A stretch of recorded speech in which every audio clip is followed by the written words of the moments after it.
एक नई सियासत यहां से शुरू हो रही है?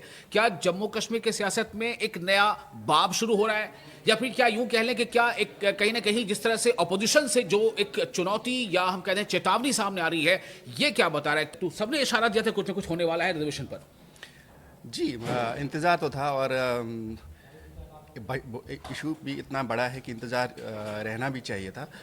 लेकिन मुझे ऐसा लगता है कि शायद उस कदर आउटकम नहीं आया जिस तरह से लोग एक्सपेक्ट कर रहे थे। फिर भी एक शुरुआत है, मुझे लगता है शुरुआत है। उमर अब्दुल्ला ने जैसे कहा कि हमने वादा किया है और हमने एटलीस्ट शुरुआत तो हमने पहल की है। बाकी जो लोग हमारे ऊपर उंगली उठा रहे हैं उन्होंने तो कुछ, जब वो रहे थे यहाँ पे इक़्तिदार में, तो उन्होंने कुछ किया ही नहीं। लेकिन एक बात और आपको रोक रहा हूं मैं कि उमर अब्दुल्ला ने ये कहा कि किसी के साथ नाइंसाफी नहीं होने हाँ, किसी के साथ नाइंसाफी नहीं होने दी जाएगी, लेकिन मसला ये है कि कैसे नहीं होने दी जाएगी।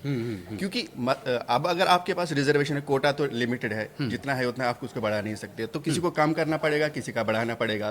तो जिस तरह से अभी अफवाह है, जिस तरह से सोर्सेज जो है वो बोल रहे हैं कि जो आरबीए है और ईडब्ल्यूएस, इकोनॉमिकली वीकेस्ट सेक्शंस जो है, इन दो सेक्शंस का कोटा कम किया जा सकता है। अच्छा, ठीक है, अगर इन दो सेक्शंस का कोटा कम किया जा सकता है। आपको याद होगा कि 2019 के फैसले के बाद 2023 में जो कुछ नई कैटेगरीज बनाई गई थी रिजर्वेशन के दायरे में, जिनको लाया गया था, उनमें भी ये है। हाँ। तो वो उनको बीजेपी का सपोर्ट है, बीजेपी उनके हक में है। तो अगर उनके में से किसी का कट किया जाता है तो फिर क्या होगा?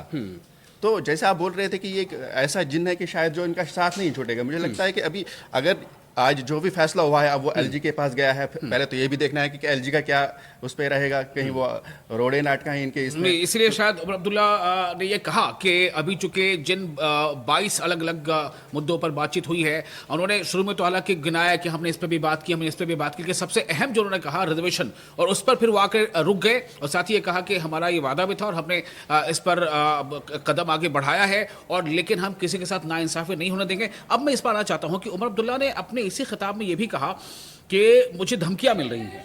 तो इससे क्या मतलब निकाला जाए? ये धमकी कौन दे रहा होगा, और ये क्या धमकी, किस नौयत की धमकी होगी? क्या ये सियासी धमकी है या फिर कुछ और? जाहिर मुझे लगता है कि शायद वो अगर रुल्ला की तरफ ही इशारा दे रहे थे, क्योंकि अभी तो सबसे बड़ी धमकी तो उन्होंने ही दी है कि वो एहतजाज करेंगे, और उनका बहुत ज़्यादा प्रेशर है उस सेक्शन। और आप एक और चीज़ भी देख लीजिए, अभी कुछ फाइनल आउटकम नहीं आया है कि क्या पॉलिसी होगी, क्या ड्राफ्ट होगा। लेकिन उससे पहले ही leader of opposition Sunil Sharma ने धमकी दे कि अगर इस सेक्शन का कम होगा तो हम सड़कों पे आ गए, अगर इस सेक्शन का कम होगा तो मुझे लगता है अभी बहुत कुछ देखना है इसमें हमें। तो लेकिन